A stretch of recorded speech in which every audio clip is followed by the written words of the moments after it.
Ankavaliana tompoko lasy tompoko vavy ny arabainay sy tsy dianay tokantranonao amin'ny takariva ny alatsinainy fa 7 ny volana septambra taona 2024 tonga so hato anatin'ny fandarana adindika mazava ho azy manambahintsika eo amin'ny ity ariva ity ny profesora Denis Andriamandroso ankoatra amin'ny maha-mpampianatra azy dia efa ambasador Madagasikara ihany koa ny tenany mpitarika ny Sinobe-kevitra misoroka sy mandravona ny krizy miarabanao i profesora dia tonga soa anatin'ny fandarana adindika misaotra anao nanaiky vahinay ao amin'ny ity ariva ity. Misaotra indrindra miarabanao koa ary dia misaotra indrindra nareo nanasa amin'ity andro takariva ity antinena momba Madagasikara. Alohan'ny tena hirosoantsika amin'ny resadresaka i profesora, inona moa izany ilay atao hoe Sinobe-kevitra? Ny atao hoe Sinobe-kevitra dia natsangana ho anaovana fandalinana indrindra ny raharaham-pirenena hitadiavana hevitra amin'ny anamboarana ny tsy mety ary hanorona hevitra ny tompom-pahefana. Izy kosa nefa dia tsy manao politika na antokoniza na antokoniza fa kosa tsy mandalina sy mandinika afa-tsy ho an'ny Madagasikara. Izany eo anatin'izany izany mijery ny resaka fampandrosoana indrindrandrindra. Anisan'izany fampandrosoana ary ny tenako ao anatin'ny Sinobe-kevitra io dia tompon'andraikitra amin'ny resaka diplomasia, resaka asa fitarihana ary resaka asa fampandrosoana. Vitsivitsy izay ny eo. Eny tompoko,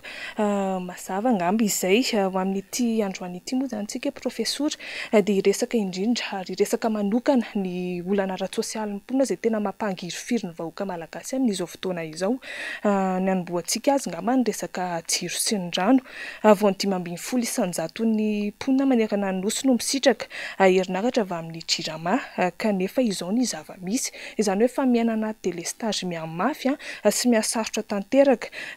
Raha mahita nefa fa ny ampy 20 miliary ariary ny fanampiana na ny subvention ny orinasa jirama ankoatra n'le 700 miliary ariary izay efa voatokana ho an'ity orinasa ity kanefa mbola tsy mahafa-po ny tolotra omena ny mpanjifa mbola mitoetra ihany koa araka ny voalazako teny hoe resaka fahatapahan-jiro lavarendy. Maro amintsika malagasy no mivelona eo amin'ny lafin'ny herinaratra kanefa noho ny delestage lavareny dia potika ny fiariana sy ny lafin'ny fitadiavana eo amin'ny tokantrano sasatsasany eny maromaro mihitsy moa izany. Mialohan'ny tena hirosoantsika amin'ny ady hevitra angamba ny profesora dia nisy ny fanadihadiana nataon'ny mpanao gazetinay mikasika izay voalaza. Andao ary aloha raha antsika izay fanadihadiana izay dia aorian'izay tsika miverina eto mitondra ny ady hevitra. Tsy misy izay tsy mikaikaiky ireo olona izay manjifa ny herinaratra avy amin'ny jirama mba ahafahana mampandeha ny asa andavanandro. Tsy fantatra mihitsy ny fotoana hatapahan'ny herinaratra ary matetika dia maharitra amin'ny fotoana maro izany. Betsaka ny faty antoka teraka izany eo amin'ny fidiram-bolan'izy ireo, manginy fotsiny ny fitaovana izay simba. Tsy misy mihaino ny taraina izay atao fa dia mizaka ny tserany aina izy ireo manarina ny faty antoka. Izany dia voatabaka ny jiro indraindray amin'ny sivy indraindray dia indraindray amin'ny ray vao miverina dia indraindray izy tapaka amin'ny efatra dia tonga dia mirava izay rehefa tapaka ny jiro. Raha ohatra izany misy asan'olona hoe komandin'olona zao raha ohatra hoe tokony ho vita ray andro ilay izy dia lasa 3 andro 4 andro salan'izany. Dia tana lasa faty antoka izany eny satria ny client tsy mahafantatra an'izany fa arakaraka ny fotoana omena anazy ihany no andraisany an'ilay izy.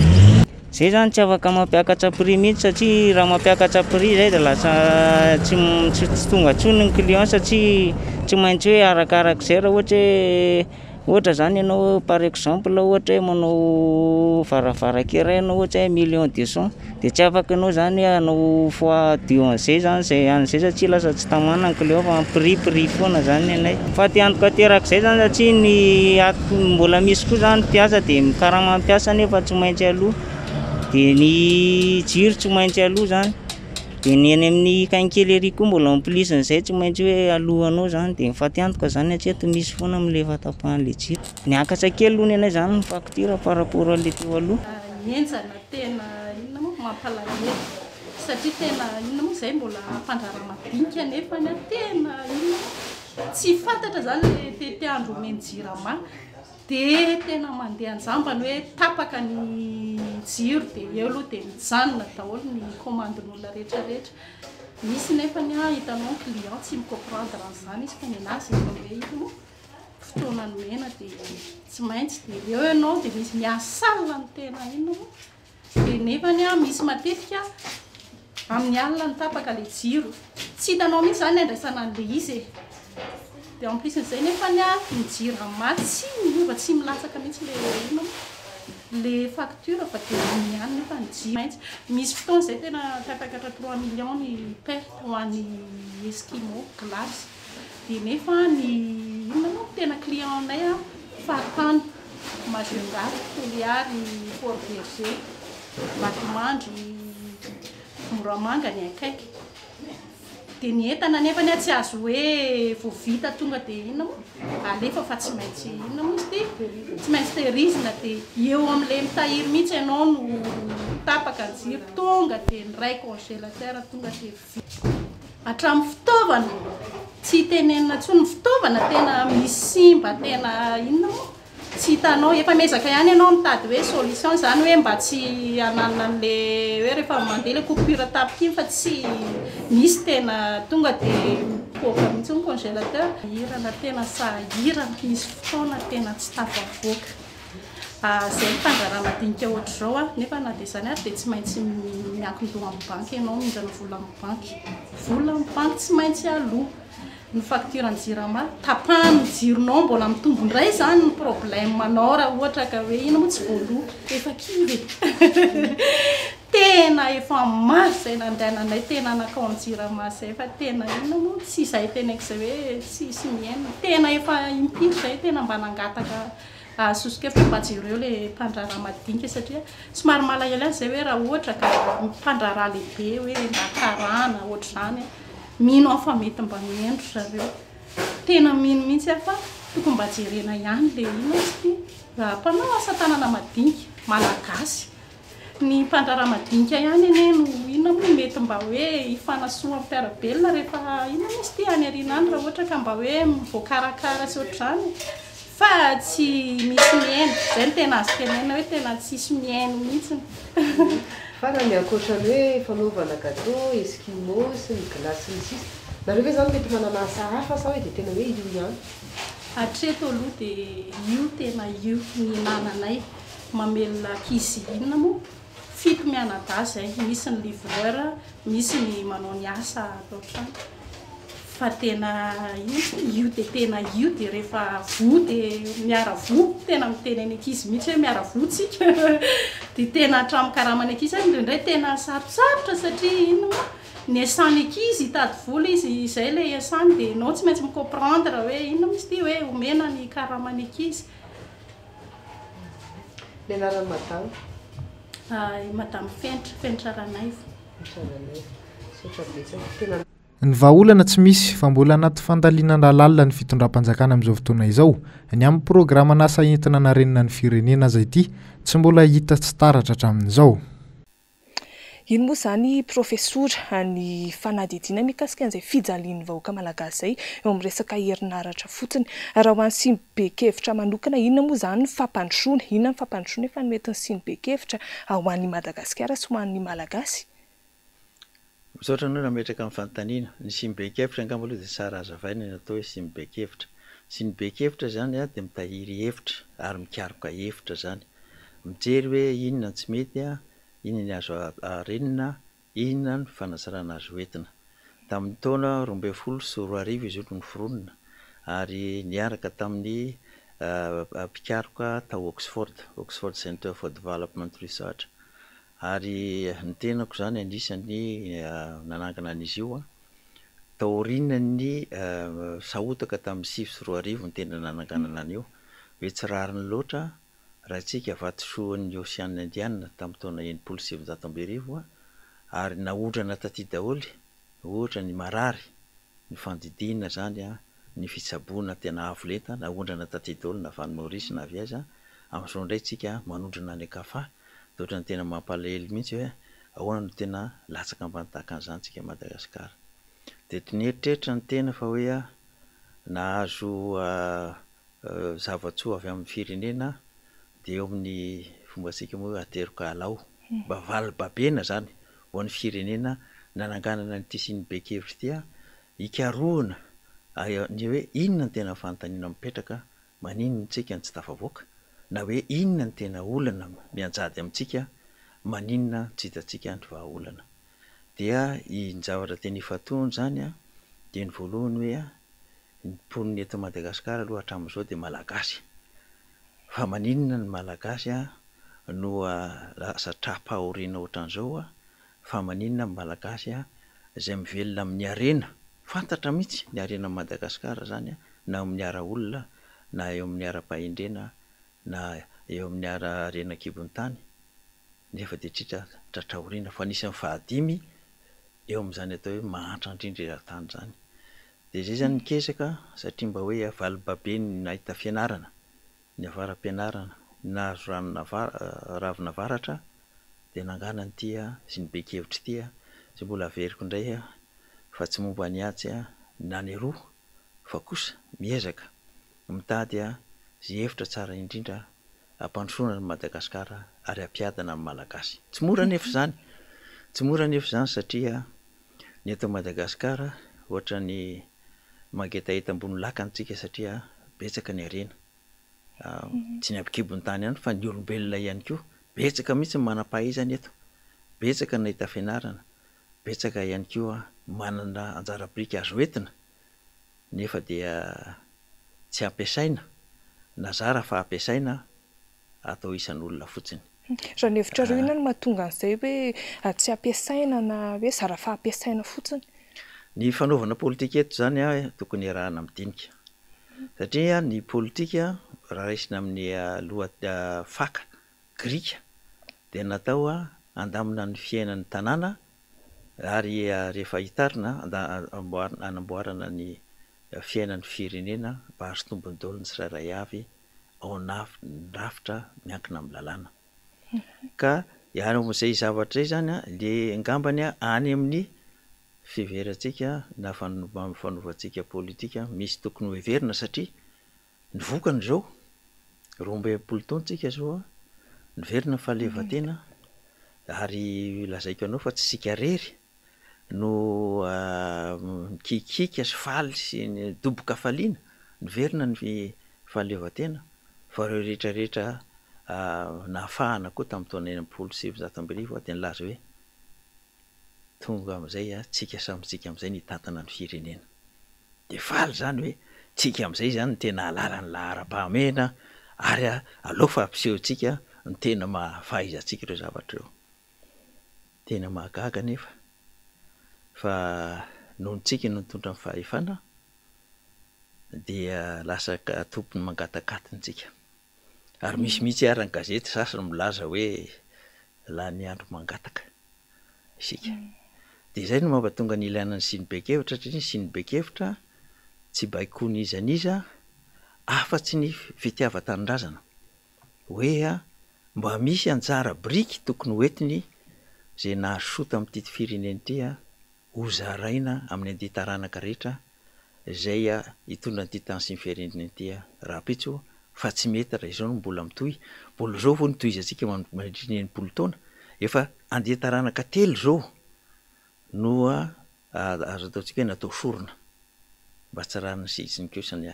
raha mbola andihy taranaka manaraka anankitelo mbola ohatran'izao ihany tokony izy tantely amapary zany mba ho apetraka ho an'izay ho avy iverenantsika le fanadihadiana teo ino aloha zany ny zava-misy nanivoaka malagasy amin'izao fotoana izao raha mahasimy bekevitra inona ny vahaolana mety hialana amin'ireny na hoe aiza ny lesoka izay ny marimarina kokoa mahatonga ny hoe fahatapahan-jiro tsy mety tafarina mihitsy ny orinasa Jiramana dia eo ary ireo karazana fanampiana sy ny karazany inona ho anareo no mety hoe vahaolana any mihitsy ny tena olana satria Jiramana jerentsika Jiramana ka orinasa ary ny zany orinasa zany dia mila ivelomana zany ary na raha mipetraka eo izy zany dia manana fenitra ho tratrarina ary manana adidy tsy maintsy antsoroany nefany ny Jirama tsy mibaiko tena hafa ny hoe orinasa tsy miankina dia afaka mijery hoe rehefa tsy mamokatra zany dia tokony amboarina ny fomba fiasan'ny mpiasa tokony hanao fitaovana atsy sy aroa ny Jirama amin'ny fanjakana arak'izay zany fanjakana dia nisan'ny tompony andraikitra voalohany amin'ny politika ataon'ny Jirama. Fa eo akoatran'izany koa tsika malagasy tsirairay avy. Ny tsika mantsy zao dia mahita ny zava-misy hoe tapaka foana ny jiro, tsy ampy ny rano, raisiko fotsiny zany io no ohatriny. Maninona moa zao ohatra raha ny lakan-drano ny andretany, raha mijery eo nareo. Sotroina ve ny rano? Talonga azony lomanosany ny lakan-drano iny. Mba jereo zao izy, hoe ahoana ny tena tiako lazaina amin'izany tsy ny Jirama irery ny tompona andraikitra amin'izao zavatra manjoantsika izao. Tompona andraikitra daholo tsika rehetrarehetra, tsika malagasy na ny faratapony na ny farany aty ambany satria matoa zao no nitranga dia tsy olona ray no nahatonga azy.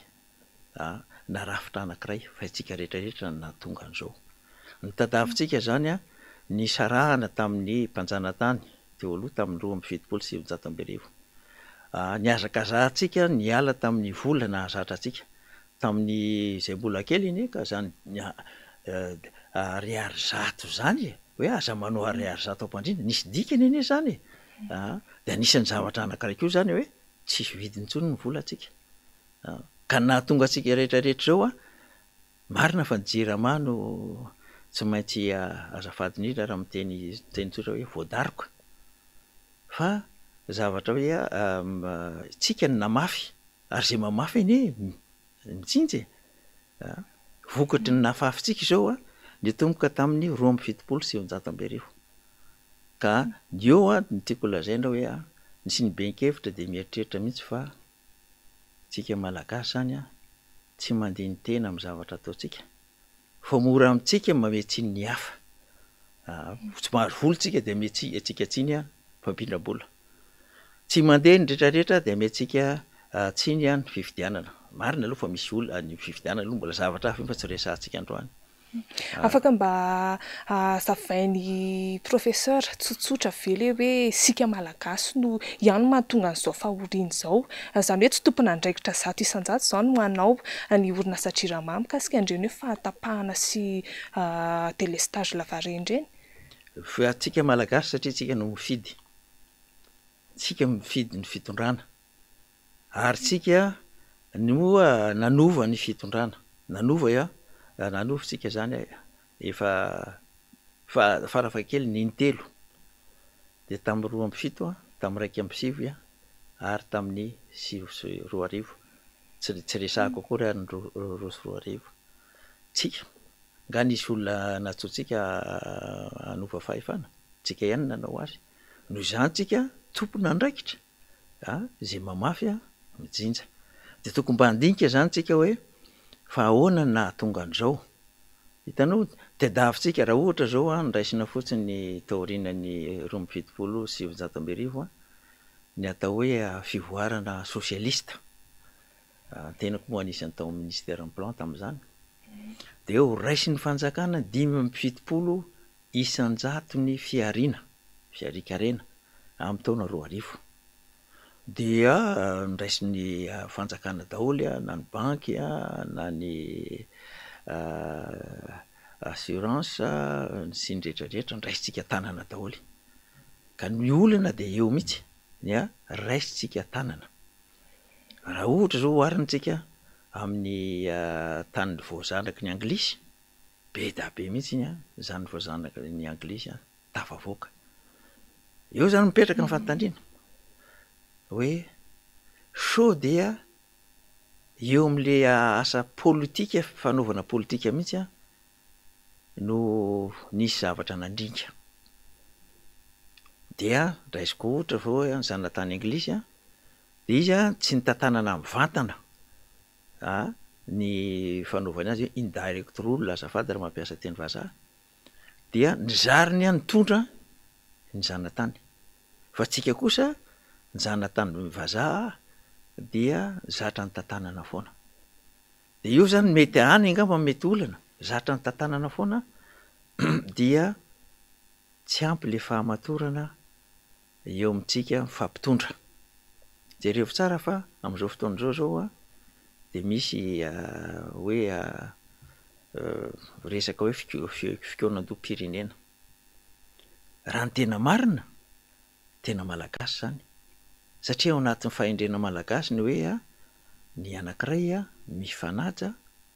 ny faharoa dia mitabe tsy lany mamba, ary ny an'ny farany de fifanakalozana. Tena malagasy anie zany fifanakalozana. Ka ny olana zany dia tsika malagasy mihitsy tsy malala ny tsara ao anatintsika de afaka mifammetanana anavoatina an'ity tany sy ny fireneny ity. Miresaka fifanakalozana mihitsy ny ianao,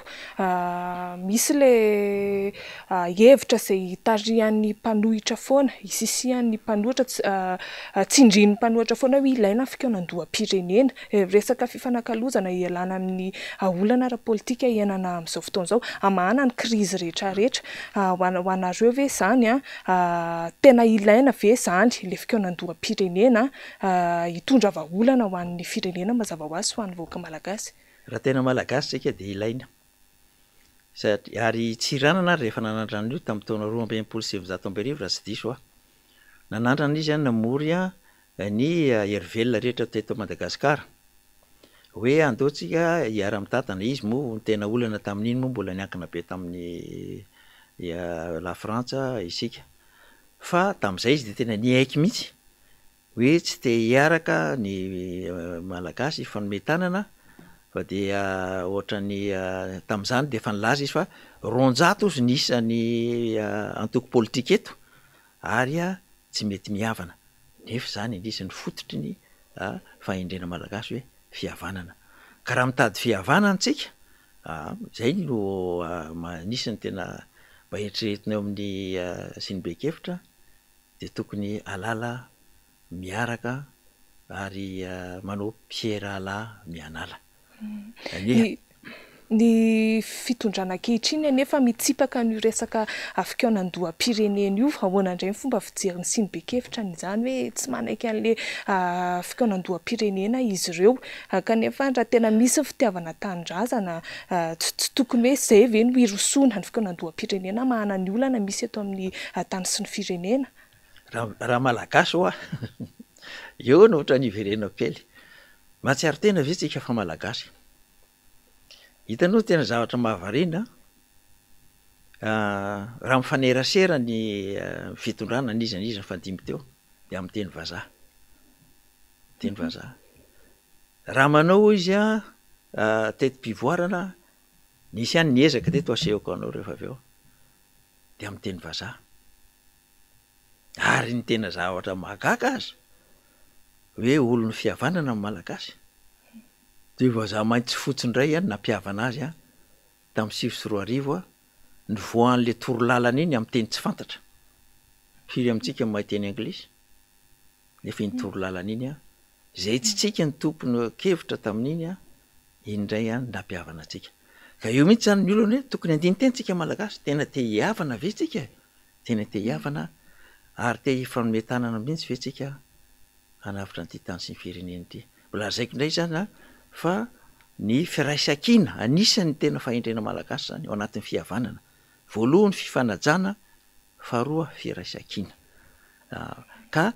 eo zany no ataoko izy tokony mba andiny tena zany tsika samy malagasy hoe inona kay ny zavatra tsara atao amintsika mba azo ingana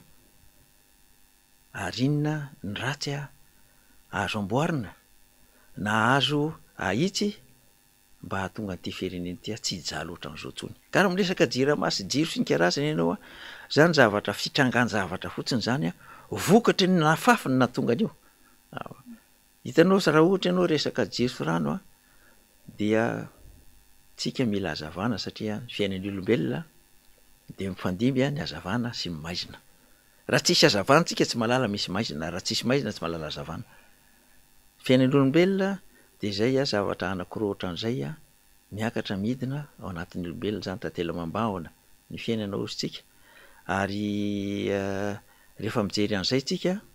de tsy mifantoka fotsiny amin'ny tsy mety fa mijery ihany koa ny azo atao. De za zany tena manao mihitsy hoe ahitanareo zany hoe zio zany mahory atsika satria marina tokoa zany raha tsy mangatsika tsony na ny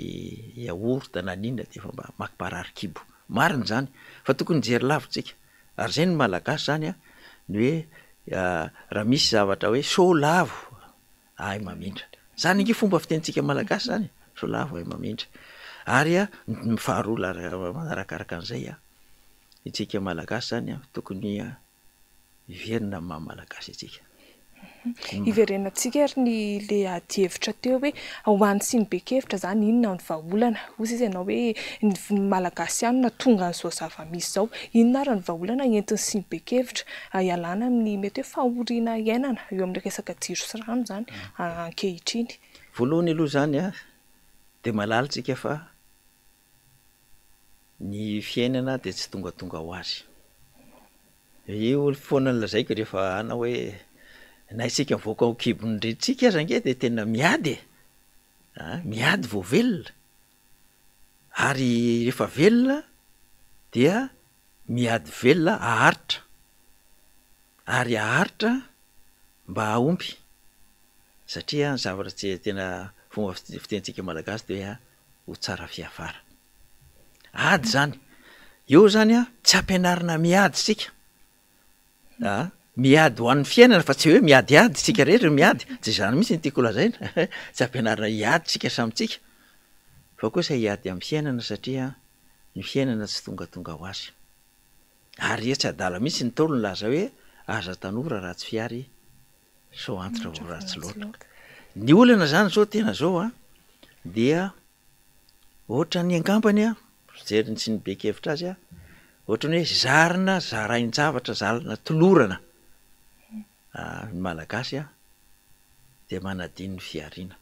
raisy kotsiny ianao zao maninona ny jirama tsy maraka satria mirohotra tia tanàn-dehibe daholo ny malagasy maninona mirohotra tia tanàn-dehibe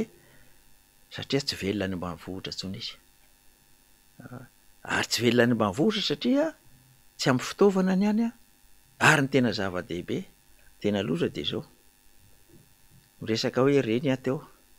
ohatra ny hoe reny sy zanaka ny eny ambanivohitra sy ny tanàn-dehibe misy tadipotra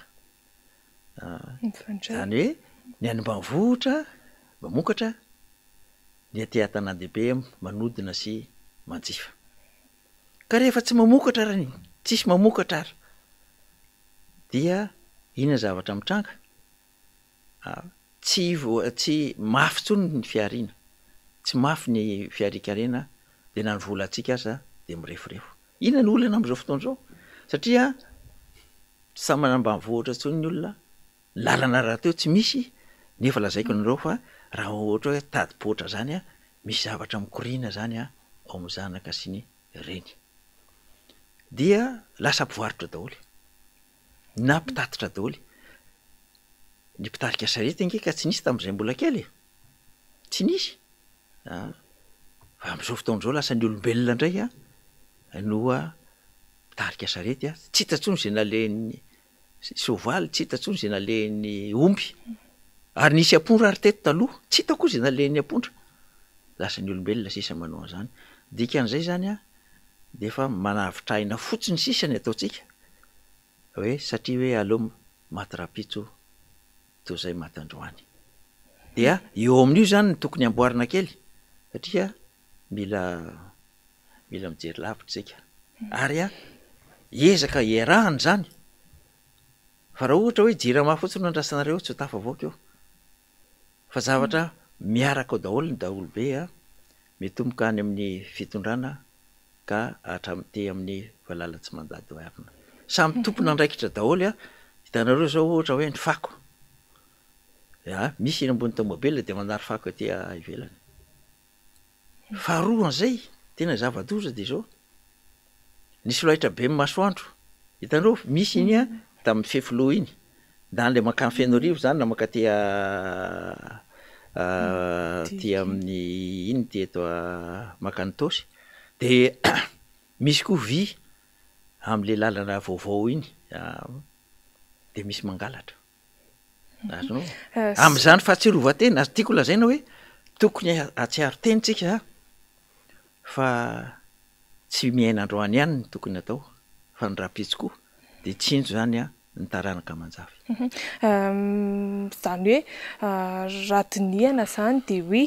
ny zava-misihana ny olona amin'izao fotoana izao no mety hoe mahatonga an'izay mahantra ny vahoaka tsy mahita ho arapaka de tsy hoe manome rariny ny olona mangalatra an'ireny foto-drafitr'asy ireny na hoe maka na tsy mikolokolo ny resaka fikolokoloana aloha zany de tena hoe tsisy rariny satria mahatonga zavatra iray natsangana ho fampandrosoana foana fa matetika miteny ianao teo hoe ny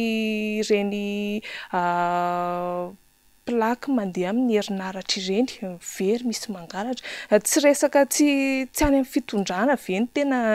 tokony antefahan'ny fanontaniana voaloha hoe inona no mahatonga ny olona lasa manao tao foana amin'izao fotoana izao lasa foto-drafitr'asa iombonana tsy tokony ho angalarina na ho alaina mihitsy ireny fa saingy hoe noho ny fahantrana sy noho ny tsy fisiana dia lasa manao tao foana ny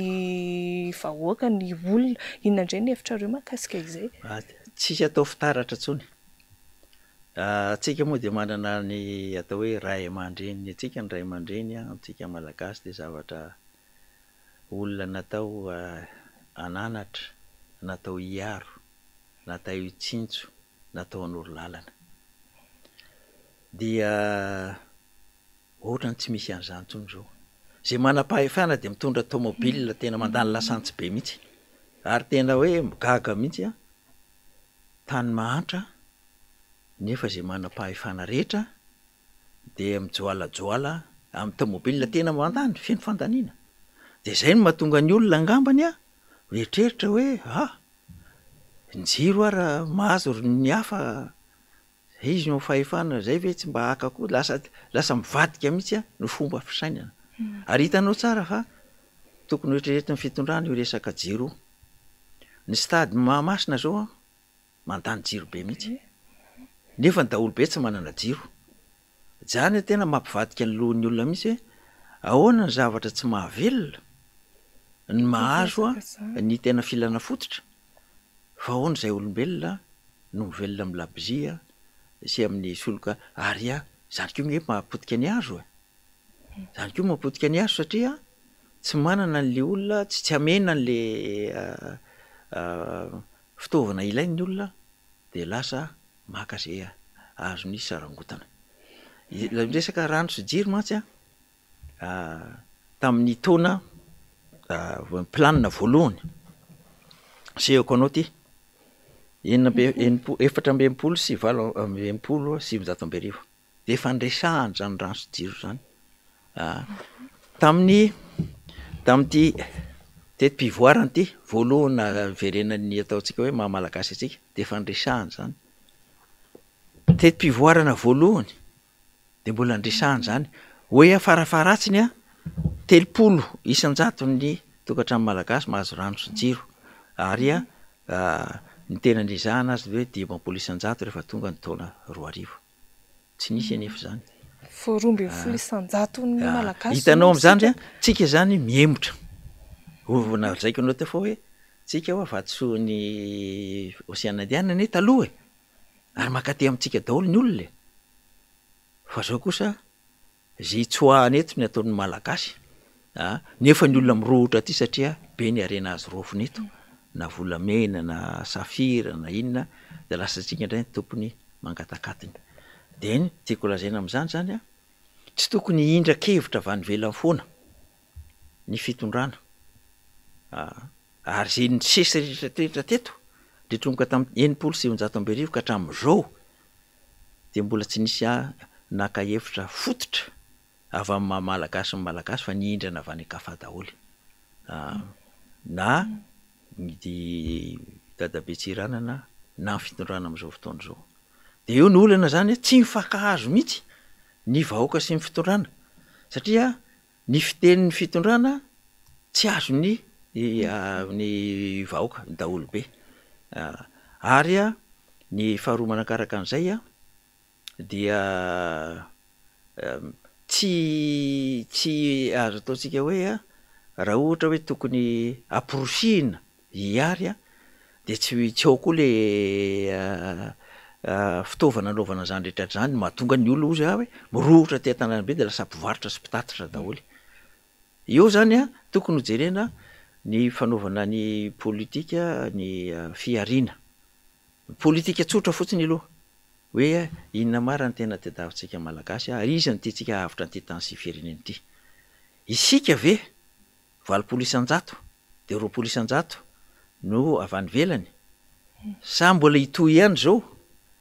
dia na ny ny mpiasa-panjakana zange be da be avy any velany ny voly ary raha manao fifidianana azy sika tsy tsika akory nge mahamatsy an'le izy mihindrana avy any velany zany hoe inona tsony ny amintsika raha ny hafa foana no mibaika ao tsika sy manoro ny hevitra tokony ho raisitsika ampandrosoana ty tany sy ny fireneny ity zay zany anisan'ny tena asan'io société ana civile io ny sy ny bekevitra moa zany dia zay ny asany mandinika zany zay miara-mandinika ary ny tena zavatra sarotra de zao manoro ny lehibe eo ambivonana satria eo koa tokony jerena ihany ntsika nge maha-olombelona tsika de tsy tonga lafatra fa mahagaga mihitsy fa mitompo teny fatratra ary mahagaga fa misy fomba fijerena ny andavanandro rehefa eo am'fahefana tsy mitovy mihitsy rehefa mpanohitra anao endry be mihitsy rehefa eo am'fahefana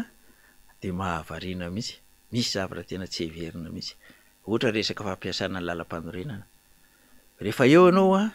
rehefa arakaraka indraindray ohatra ny hita hoe rehefa tianao tazonina ny lalam-panorenana de ampiasainao rehefa hitanao fa azonao mamboarina de tsy ampiasainao de eo zany anisan'ny olana mipetraka ihany koa ka tokony hodinihina ary zay anisan'ny asany sy ny bekevitra fa miverina fotsiny amin'ny resaka fahefa-mividy no fahefa-mividy de mbola ho ratsy noho zao aza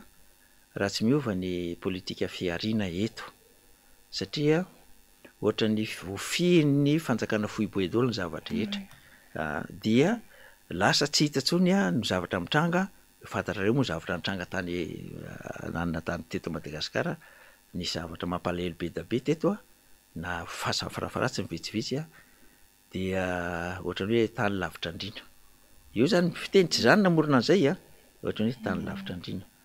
zany zany anisany tokony hodinitsika amin'ny mahamalagasy atsika fa tsy tokony hovariana fotsiny tsika ny hoe amin'ny zavatra kely eo ambany maso hoe tsy mety androany fa tokony jereny hoe ahoana ny anarenana ny androany apetiny ampetso eo amin'ny resaka tsy izay resaka jiro sy rano izay ihany moa i professeur ny tena olana ara-tsosialy hatrehan'ny mponina fa eo ihany koa ny resaka fidangan'ny vidim-piainana ny resaka lalana ianao teo hoe anisan'ny fototra iray isian'ny fampandrosoana ny resaka lalana be da be ny olona any ambanivohitra na ny tantsaha manana vokatra izy fa noho ny hoe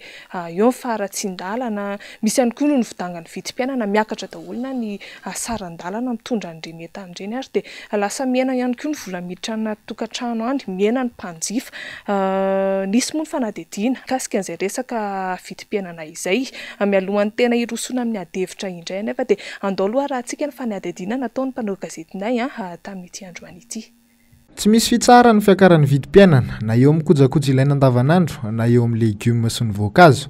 Maro no antony mahatonga ny fiakarana ary tsy maintsy manaraka izay fiakarana eny anivon'ireo mpanjinjara ireo mpivarotra raha ny fanazavana. Midina manaraka izay ny mpanjifa satria tsy zaka intsony ny vidin'entana ankehitriny. Eny amin'ireny distributeur ireny zay manafatra de misy ihany koa mividiana eny amin'ny grossiste eny fa mahatonga le izy miakatra tsaiky hoe avy amin'le olana tamin'ny aretina teo ve sa le ro mihitsy miakatra be de maivana ny lanjam-bola malagasy tsy maintsy miankina amin'izay angalana azy ihany zany amarotana ihany azy miovaova be tena isan'andro zany de miova foana tena izay ara lasa sahirana manambara an'le zava-misy amin'le mpanjifa matetika zany raha ohatra hoe mivarotra 7 zay de lasa 570 tampoka zany indray nangalana an'le izy lasa manampy vola indray zany amin'le izy miakatra ho azy indray ny aty amin'ny fivarotana matetika ny olona zany miala avy any amin'ny tokantrano tsirairay avy any de zavatra ilaina andavanandro rehefa vitany lisitra hoe zao na miporiany a rehefa haintsenjery tonga aty zany dia gaga hoe tsy ity ny voasoratra ato fa alao aloha hijanona indray iny dia zavatra mihena zany ny fanjifampividy resaka an'le kilia mpanjifa zany ianonay hoe mba ampidino le izy a dia ny resaka amin'ny fanjakana ihany koa zany ianonay hoe ampidino le izy a nefa ny angalanay an'le entana miakatra dia tafalatsaka ao an'elanelany zany zay amin'izao. Ny voankazo tena miakatra be mihitsy ny vidiny rehetrarehetra mihitsy ny akondro zao taloha 200 500 zao ny akondro efa 3 ny kilao 500 le ratsy indrindra reny zay tsy mampakatra an'le izy fa ny zava-misy mihitsy zany satria raha diniana amin'io frezy io zao a io frezy io zao taloha mamboly anao mampiasa produit anao satria le misy bibikely sy anona reny zany mila vonoina dia io zao lasa miakatra ole hoe 9 ny kitapony 16 bazary taloha zao efa amanalina maro a dia ila tsy zakan'ny olona zany zay dia mihenana an'le fiakaran'ny vokatra aza dia tsy maintsy misontotra zany automatika le satria mihena fiakaran'ny vokatra amin'le falafosan'le zavatra ampiasaina aminy. Zaho zao tena zanaka tatsaha mihitsy ny avy amin'io frezy io fa tena sahirakirana taloha zay raha campagne septembre ohatr' zao a efa mampakatra any amin'ny 10 tomobile ndray andro 5 tomobile fa zao zara raha misy 3 2 miakatra mihena mihitsy zany le vokatra tena mihena. Mijery anao zao anosy be anao raha maka voankazo zany hoe anjifa ohatra hoe mba mampientana zany zay ohatra ny hoe hivarotra voasary fa taloha ny voasary mivarotra ny 20 000 zany tsy zakan'ny olona nefa zao etrety ohatra ny fanafody zao ny vidina voankazo ohatra ny vidy fanafody tena hoe fa tsy maintsy hohanina zany vao zay hoe tena hoe takatry ny olona manontany an'io ny olona dia atranga lava be ny lelany ya tena tsy mandeha ny tsena raha ohatra hoe malany taloha izy mivarotra ny malany 50 kilao indray andro fa zao 30 kilao zany ary tsy laniny ny 2 andro mivarotra an'io ihany. Raha amin'ny fitondram-panjakana moa sarotra be ny resaka n'izany hoe ny aty amin'ny voaka madinika tsy mba afaka mitaraina matetika zany fa te mizaka ny tseran'ny aina eo fa raha hoe fidiram-bola zany zao dia tena miova raha hoe mpivarotra voankazo zany mandaina zay se ilaza hoe tena mahita tombarotra amin'io. Io zao ohatra raha hoe miantoka zao ianao voankazo dia vitavidy hatrany am-potony. Tampidalakaleny rehetra miaina ny tsy fahaiza mitantana sy ny tsy fandraisana andraikitra ataony ny fitondram-panjakana. Ireny fitaraina amin'ny olona professeur mahakasika ny resaka fidangan'ny vidim-piainana eo ihany koa ny fahasahiranana lalina iainan'izy ireo amin'izao fotoana izao ny fahasahiranana isan-karazany iainana ao anatin'izany hoe mampiaka vokatra mivarotra vokatra eo ihany koa ny fanjifana ho anareo sy ny be-kevitra inona ny tena lesoka mahatonga ny firenena sy ny voaka malagasy miaina ao anatin'izao olana goavambe izao. Raha afaka mamerina dia hoe satria tsy ampy malagasy antsika. Jereo tsara fotsiny zao ohatra ninona no zava-doza nateraky ny fialantsika tamin'ny zona Farantsa. Tsy ny fialana no ratsy fa tsika ny hazakazaka. Ary naninona no tsy tafita tamin'ny Repoblika faharoa dia satria ny hazakazahana ny ano fitaovana amokarana ary farany dia tsika adino fa tsika malagasy dia manana fanendrena hoe savorovoro-kilatona zany aza manao maika tsy faingana na miazakazaka tratra miadana nefany lalam-pandorena tsika tefena dia mpiarina tsy resaka ny hoe fanagasiana ny lalam-pandorenana fotsiny. Inona nefa raha efinefatra zao tsika nanova. Ny Amerikana nefa tamin'ny 770 nanomboka tefena ilay izy tamin'ny 720 sy 720 vao nampiarina. Any 10 taona mahery. Ny Afrika Atsimo tamin'ny 777 tefena narafitra dia tamin'ny 777 nakatoaviny ny antenimera dia fito amin'ny 777 vao tena niasa. Maorisiana etekakisika tamin'ny 777 naleo tena malaky teny androany mbola tsy nanova lalapanoriana izy. Tena olana amintsika mihitsy zany dia ny fototra tena iorenina ny tany sy ny firenena mihitsy no tsy mari-pototra, tsy ngilaila. Ary mahatonga zany dia satria adino ny maha-malagasy atsika. Zany hoe ho anao zany anisan'ny fototry ny olana ny resaka hoe fanovana sy tsy fampiarana ny lalam-panorenana. Ny lalam-panorenana mihitsy ny tena diso ny fandikana azy fa tokony lalàna fototra. Tokony lalàna fototra angamba tokony izy satria raha ohatra ny lalàna ny fototra ny tsy miady nge dia tsisy mandeha tsony ny rindrina sy ny tafo. Nefa dia hovatsika lava le izy ny dikan'izany zany misy tsy fahamatorana ao, misy zavatra tsy mety ao. Ary sao dia mihindrana loatra ny any ankafatsika. Raha isika fotsiny zao ohatra ny fivavahana. Hoe laïque tsika. Tena tokony ho laïque ave Madagasikara. Vavaka daholy rehefa hanao zavatra. Atsika nalala ny Zanahary efatry ny ela satria hoe aza ny lohasaha mangina jerena fa Andriamanitra tapony loha. Malagasy zany tena velona amin'ny finoana. Ary mahatonga ny zany fiangonana zandriny miroborobo be zao dia satria misy antony, satria tsisy fisarangotana tsony. Dia reny mahay mampanantena. Io moa le fomba fiteny hoe mampiesona. Na mampiesona izy hoe manantena ihany ny olona. Tsy ampy zany ny fampanantenana ataon'ny mpanao politika na mampanantena tsy misy izy. Dia lasa very fanambola velona ny olona. Ka noho zany eo zany anisany anankiray tokony ho laïque tokoa ve Madagasikara. Jereo zao any amin'ny Anglisy amin'izao fotoana zao maty ny mpanjaka Elisabeth faharoa. Dia jereo tsara fa tena mampiasa mihitsy izy ny finoana amin'ny maha-Anglisy azy. Tsika tsy mampiasa ny maha-malagasy atsika amin'izany finoana zany dia zao aza natao lapaty aza dia avoaka avy any am-pasana. Very misy maha-malagasy dia io zany tokony averina eo amin'ny lafiny tsara. Ary fomba hoana izay famerenana izay? Ny famerenana aloha dia tsy maintsy azy any ambovonana no atao fitaratra. Tsy ampy ray aman-dreny atao fitaratra tsika ary eo zany tokony diniheniny izay mitondra rehetrarehetra ary izay mifandimby teo. Maninona no lasaka katerina ohatran'izao tsika. Za dia milaza aminareo mihitsy fa tsy ny fahantrana iny mampahory atsika. Fahantrana nge ka vokatry ny nafafy ary ny mamafy dia izay mitondra. Izay ny mamafy dia mijinja dadaoly sisa rehetrarehetra rehefa avy eo. Ka eo tokony ho dinihina tsara mihitsy.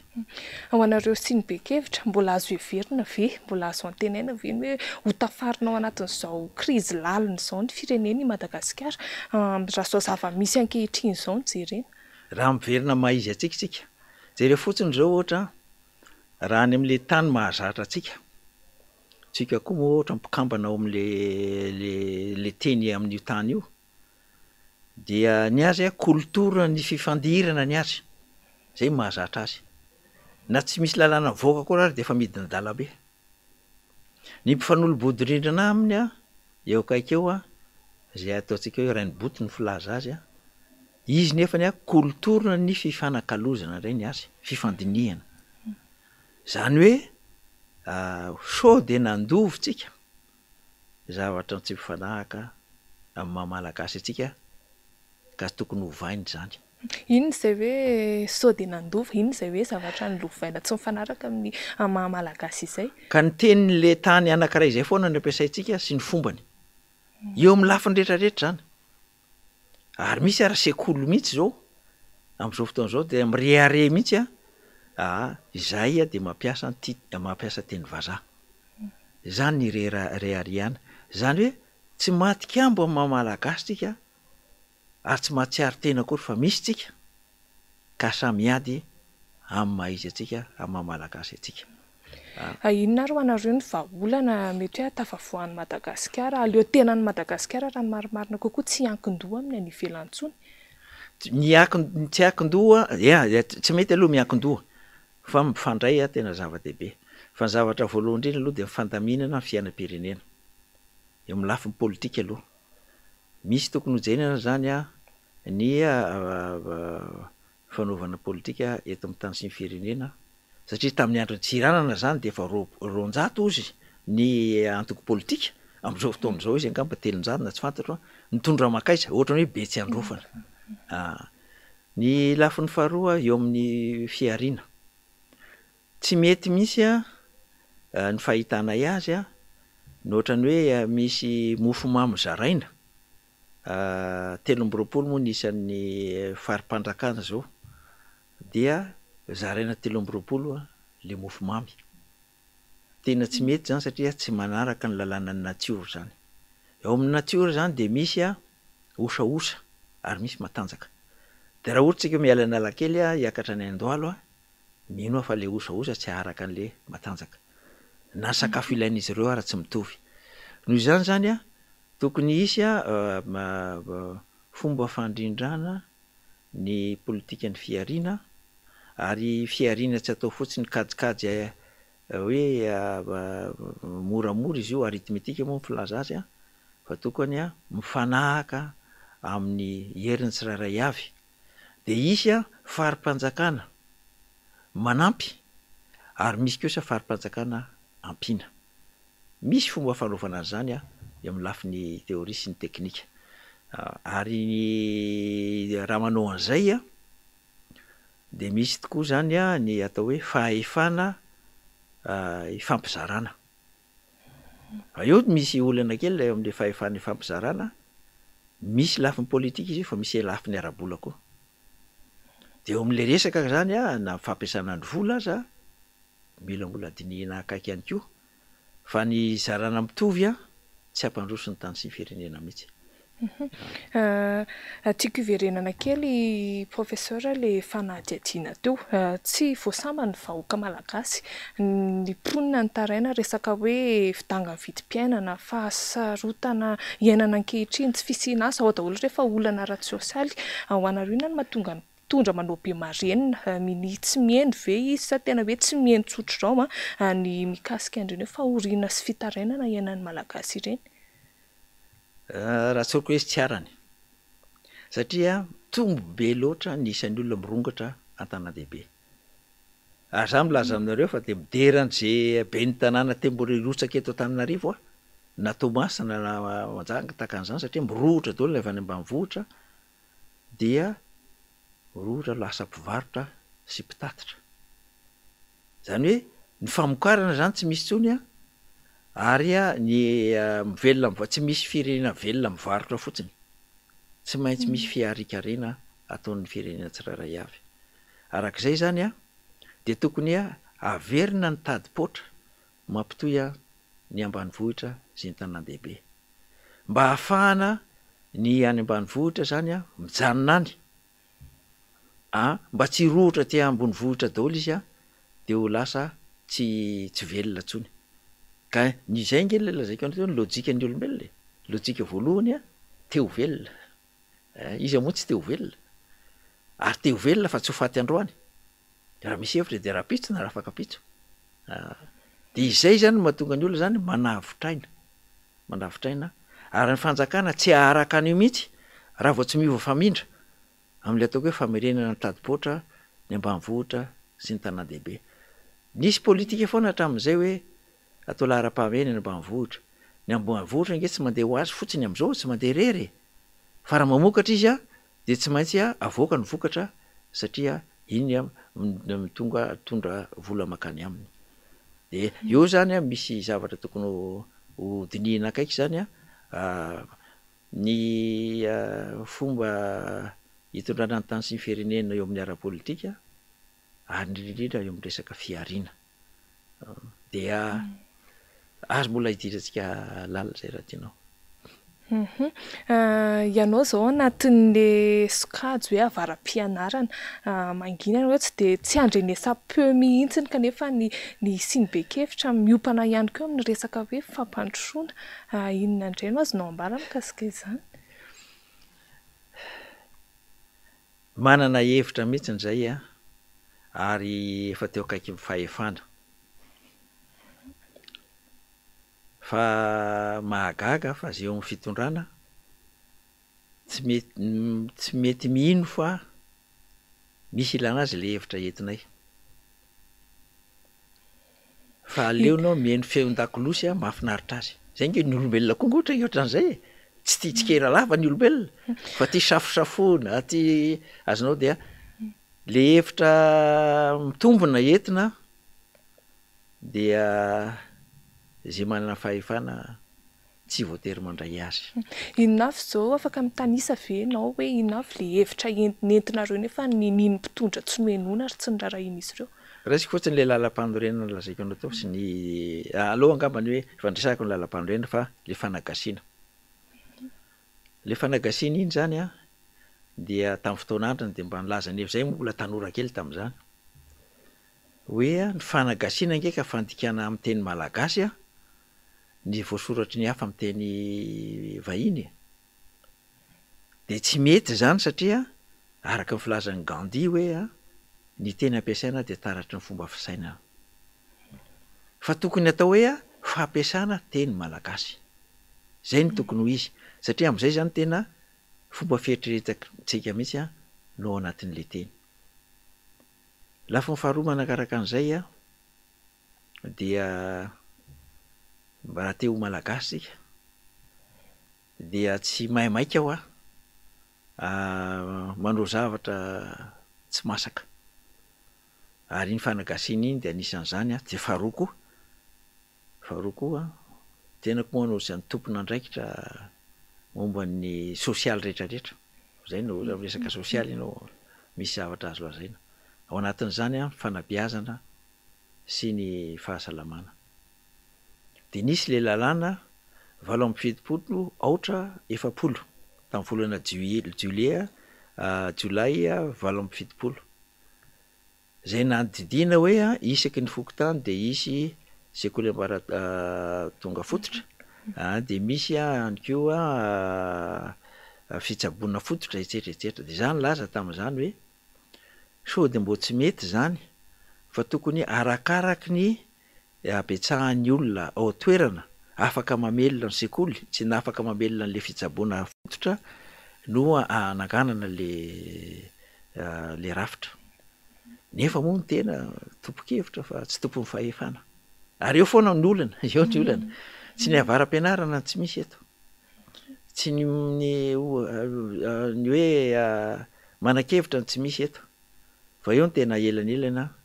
ny tompo-kevitra sy ny tompon'ny fahefana de zany na tonga atsika zany lasa korotana tanteraka mihitsy le fampianarana sy le fitsaboana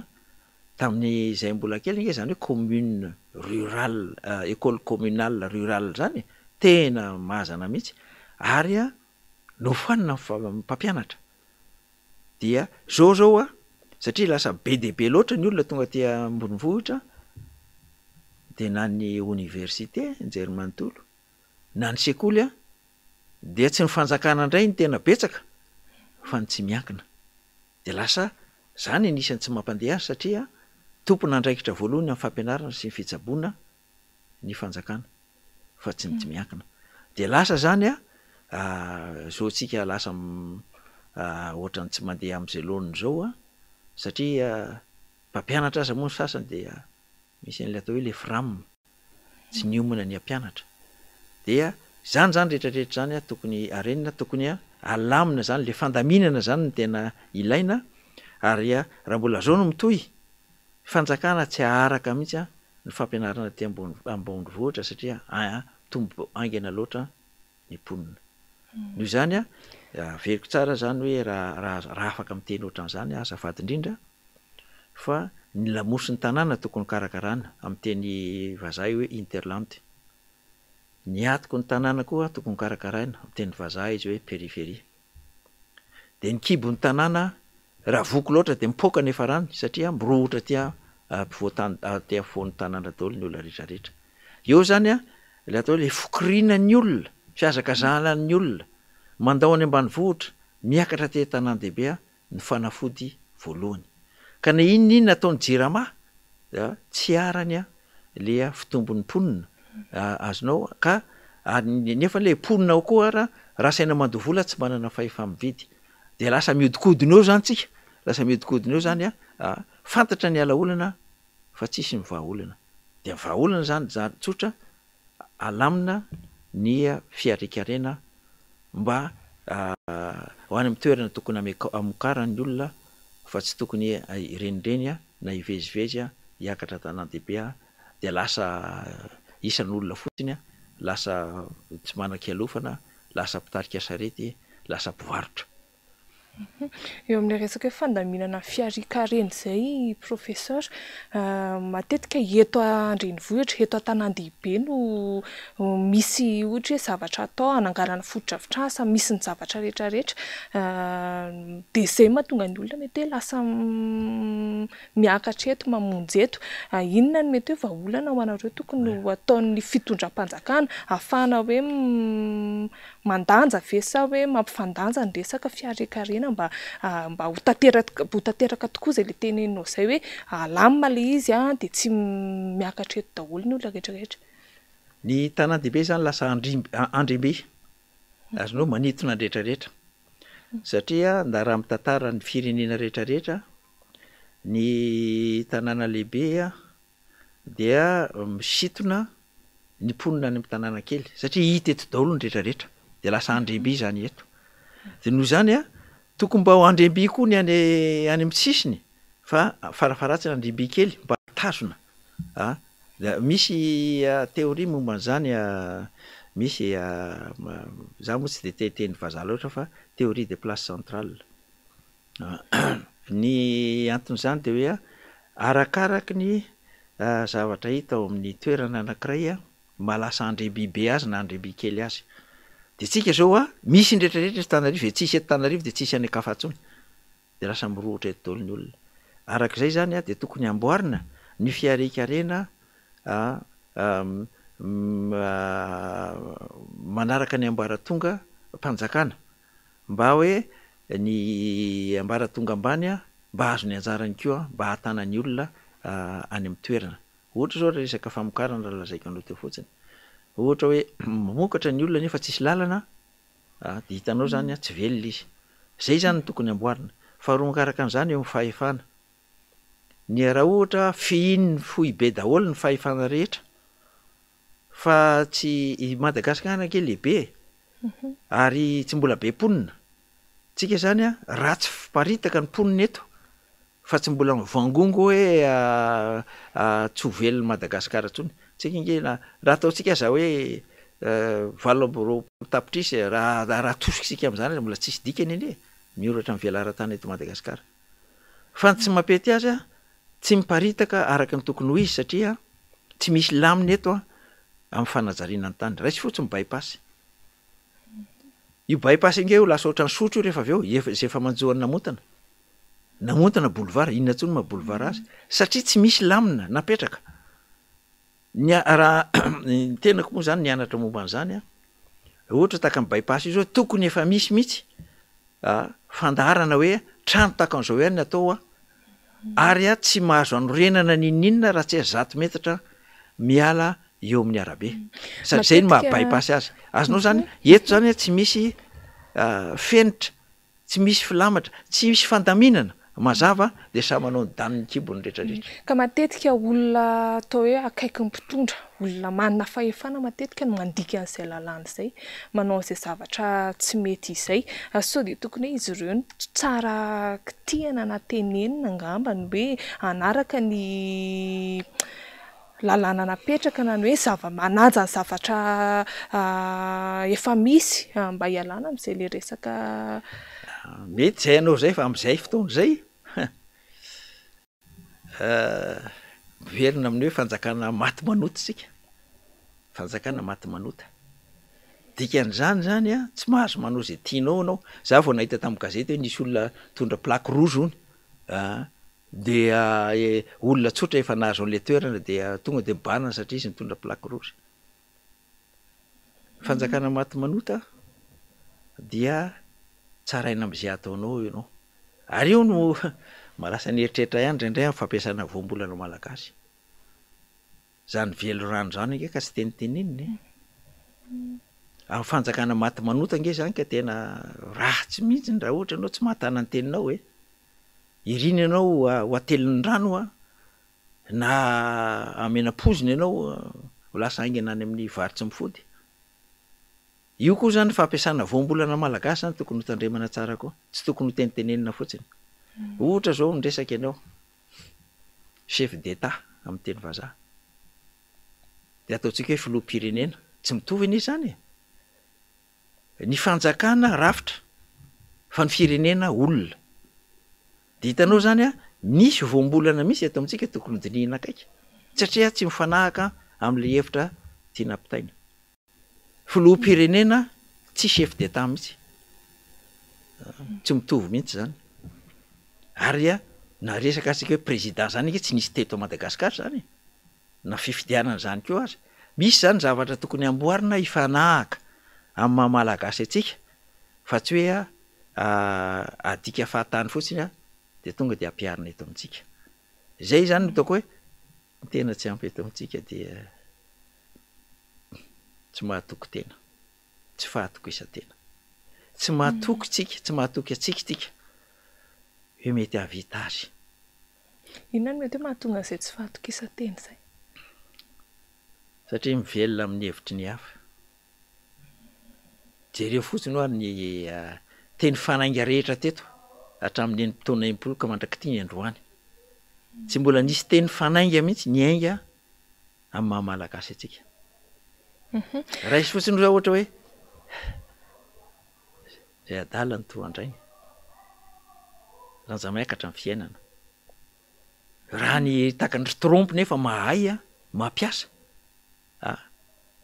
fahendrena ny ainga avy eo amin'ny taniny zay zany nataoko hoe verina mamalagasy tsika de tafity eo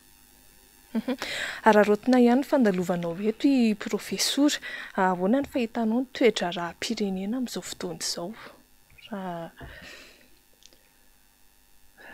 raha tokony ho izy mantsy tsy anjarany sinibekevitra zany satria ny sinibekevitra tsy andao andinika fotsiny ny zavatra ankehitriny fa mampita azy amin'ny lasa ary mitodika amin'ny hoavy hoe raha izao no mitody de inona mety mitranga raha dinihina zany raha raisina ny lasa de ny eo ihany no miverina zay eo mifahefana de madido de mihevitra ny tena manana ny rariny ary indrindrindrindra mahatoky tena fa hoe anay maro anisa de zay tsy azo kitikitihiny eto nefa raha dinihina ny tantara tsy ranana ngeka nanana maro anisa raha tsiraka ngeka nanana maro anisa tsy resaka ny tamin'ny sivy sy roa arivo sy ny karazany nanana maro anisa daholo ny teny nefa tsy natombo-tsiraka tsy natana fahefana de io zany ny tokony ho dinihina hoe mahamalagasy atsika atsipy ny tady ny tany tokony omby atsipy ny teny ny mpomy mahalala raha malagasy tsika zany de tsy mitompo teny fatratra hoe zany tompony fahefana de tompony fahamarinana maha-olombelona tsika zany ary tsika malagasy de nanana zany fahendreny zany lololanitra ka mety lena manditany ka mety solafaka noho izany zany tsika tsy mahalala mihitsy ho ny zavatra mety hitranga fa indrindrindrindra zay veritsika ho marina mety ho marina amintsika fa tsy mety ho marina mandrakizay ahoana indray ny fahitanao ny diplomasie ekonomika eto Madagasikara io de resa be io diplomasie ekonomika nge tsy mandeha raha tsisy ekonomia eto tenako moa zany efa nanao ny asy io na maambasador na mpanolontsaina na filoham-pirenena na manao asa fikaroana sy miasa ho an'ny orinasa. Diplomatie économique zany tsy atao plivava fotsiny fa manao anao no diplomatie économique de misy zavatra zany a ho atolotra ao a ny iraisam-pirenena de zay ianao vao manao an'io. Ary raha ohatra koa ianao hoe diplomatie économique hoe aka ny olona ho aty aminao a diplomatie économique koa zany hoe ampiasa ny volany aty de tokony ianao a azo nitokisana eo nefa ny olana nisy fotoana ako mitady vola ao Madagasikara anaovana banky fampandrosoana saika vita moa izy io tamin'ny taona 2004 fa no tateoriana taorianany 2014 de mbola miverina ihany a nanao an'le izy de tany am'le tany naleko zay efa mahazatra tsy maninona ozy izy tsy maninona mihitsy izy le mato ambassadeur no omezana volanareo fa zao tsy mitovy amin'ny Nigeria no omena anareo fa nahoana kosa afitsika nge fa nanao ny fanadiadiana taloha de iny fotsiny mamboarina de ozy izy fa nilozany toatrandro aminareo ozy izy de 5 tapitrisa anaovana fanadiadiana vaovao fa am'le tanàna ria Afrika andrefana ria 200 tapitrisa fa nahoana mahatonga zany nareo ozy izy miovaova lava ozy izy zavatra efa vita sy fanekena ozy izy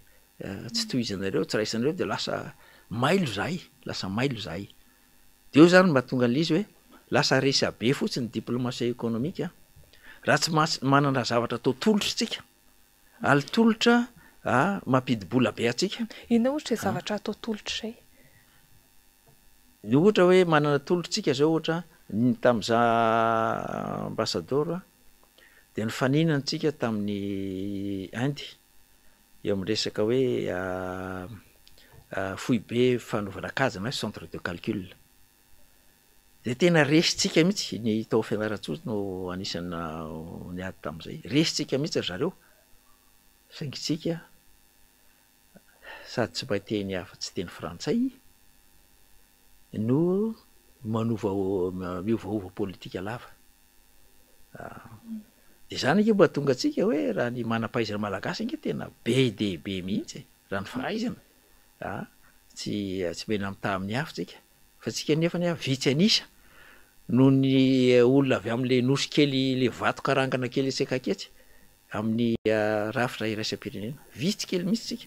nefa raha nisy atsika fotsiny aza sy ny manam-pahaizana eto amintsika tokony tsika no betsaka dia diplomatie économique zany io resaka makany ivelany io manana zavatra tolotritsika fa tonga eto anatiny koa ny olona de tsy maintsy afaka mifandray atsika ary ny olana eto dia na tsika tsy mahay afa-tsy le teny vazaha mahazatra atsika na tsy mahay mihitsy aza faharoa manarakaraka an'izany misy ambany latabatra foana de lasa ny olona. Amaraparana ny fandarana isika professeur raha-bangona izy zay zavatra rehetrarehetra ny fampidiniana sy ny sehoana nisina adevitra teto izay de tandindomidozy isika malagasy amin'ny tsy fifehezantsika ny resaka toe-karena eo ihany koa ny resaka sosialy amin'ny ankapobeny indrindra moa zany fa eo amin'ny resaka hoe jiro sy rano eo ihany koa ny resaka olana ara-tsosialy eo amin'ny resaka fidangany vidim-piainana sy ny hoe olana fahasairanana ianan'ny vahoaka fanontaniana manitikitika anay hoe inona zany tena vahaolana entinareo tsy vahaolana andatapatra fa vahaolana azo tsapain-tanana ahafahana manarina ny olana sy manarina ny zava-misy iainan'ny malagasy Madagasikara amin'izao fotoana izao. Zavatra tsotra fotsiny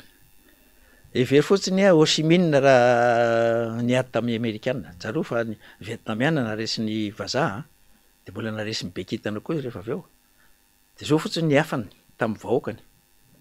raha miray fo saina sy fanahtsika izy resitsika mibaso tafondron'ny Amerikana resiny sa tsy resiny eo zany ny tena ilaina voalohany indrindra mila ray aman-drenitsika mila ray aman-dreny olo manga ny firenena olo-kendry ary zay eo amin'ny fitondrana raha mahatsapa tena fa tsy zany izy afaka miezaka anao an'izany satria tsika olombelona nge manatsainy afaka manova famindry tsika zay ny tena zava-dehibe de ny mila ray aman-dreny fitaratra zany tsika atao fitaratra faharoa manaraka an'izay ny raha mieritreritra ny le mpitondra fanjakana zay rehefa nadadilady tamin'ny tany ny firenenany de zao no nateony hoe zao ny ataotsika tsisy firenena avitra ozy izy amin'ny atao hoe fahakamoana fa firenena raha teo avitra de mifangery firina miasa zany mihary zany de arak'izay zany zay eo amin'ny fitondrana tokony atao hiezaka zany ampitambatra ny tsirairay avy sy fametana eo nge ny tena olona tsika ory avamanana tsika no ory fa manana ny havana mody mihavana tsika ozy izy le mpanao politika zay mody mahay mody mihavana tsika fa raha ny tena izy tsy mahay mihavana tsika tsy mahay fametana antsika eo amin'ny asa amandraraha de hitanareo zao ohatra eo amin'ny fiarena reto tanàna fotsiny manao asa fitaterana de manao asa fitaterana koa mpanao vodorindrina momba manao karazana sakafo ako zay tsy sakafo malagasy de lasa manao daoly raha vodomototra manao toerana fialamboly de lasa manao daoly koa nretraretra zany hoe tsika zany tena verima malagasy atsika lasa hoe dinio dia alao tahaka fa tsy ohatrany nataon'ny tolotsony hoe zay sa maty fony labamena zay zany ny tokony averina misy manana ray aman-dreny mpitarika tsika araky ny lazaiko teo atao fitaratra ary zay manam-pahefana rehetra koa atao fitaratra taka ny kagamenge na mety ny tomobily mpanjakana ary misy zany tokony atao fitaratra misy eto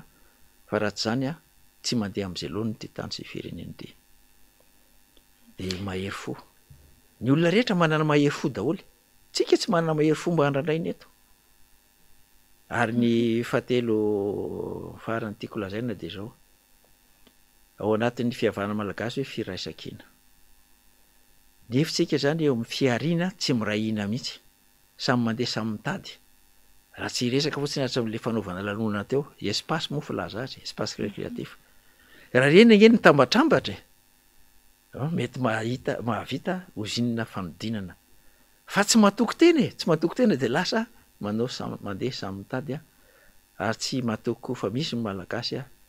zay manao hoe zay mitambatra vato fa zay misaraka fasika de ny asany zay ny tena benoberiko aminareo ala iverina malagasy sika ohatrany ao zay olona hoe tokony atao fitaratra zay ohatrany hoe toetoetra tokony anana zany efa nilazaiko anao teo le izy ny malagasy mantsy zao tsy mba lazainy ny ataony fizy mampieritreritra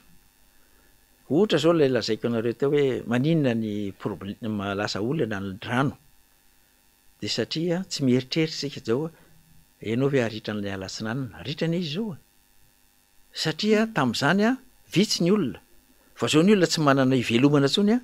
dia ny ala no ataony ritra nefany fahendrena malagasy de milaza hoe mandory zava-maitso mahafaty tanora zany hoe satria ny zava-maitso aina ny malagasy zany tsy mba natao lazaina zay ataony fa natao izy hieritreritra natao hieritreritra izy ary zany hoe mahatonga atsika hoe ny endry ihany no anarina endry zany olona afaka mieritreritra malagasy zany afaka tena mieritreritra mihitsy fa mahatonga sy eritreritra tsony satria vony atosiky ny fiainana andavanandro izy dia zay ahavitrainany ataony tsy misy firenena velona am'zany mihitsy ny firenena tsy velona raha tsy mihevitra ny aina ny fiainana fiaraha-miaina tsy androany ihany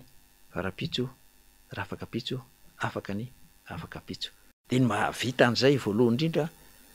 de zay eo tapin'ny fitondrana Inona ary ny afatra farany mety hoe tianao ampitaina amin'ny mpijery antsika sy amin'ny mpitondra fanjakana amin'izao fandalovana eto amin'ny fandarana dinika izao? Ny voalohany tiako lazaina dia zao nandritra ny fotoana maro tsika tonga teo amin'ny 900 dia niresaka hoe ahoana ny ampandrosoana Madagasikara. Ny tomboka tapitra nefa n'izay dia lasa hoe ady amin'ny fahantrandrina itsika. Dia lasa mahantra amin'ny rehetrarehetra, mahantra ara-kevitra, mahantra fomba fietsika, mihantra eo fifampitondrana, mahantra amin'ny zavatra rehetra. Dia ny eritreretiko zany hoe ny fahantrana dia ohatran'ny vai akandrina. Ka raha io fotsiny jerenao tsy ho salama rovina ianao, fa inona no nahatonga an'ilay vai? Izay no izy dia nahatonga an'ilay vai dia ny fahadisoana eo amin'ny fandrafetana ny politika, ny politika fiariana, ny politika fifampitondrana. Tsika malagasy manana tsara mihitsy fomba filazana azy hoe teny hifampierana sy teny hifampifehezana. Ny azy zany dia izay no lazaiko hoe verenitsika malagasy anareo atapin'ny fitondrana dia nareo angamba ny tena tokony lohalarana zany ataonay fitaratra, ary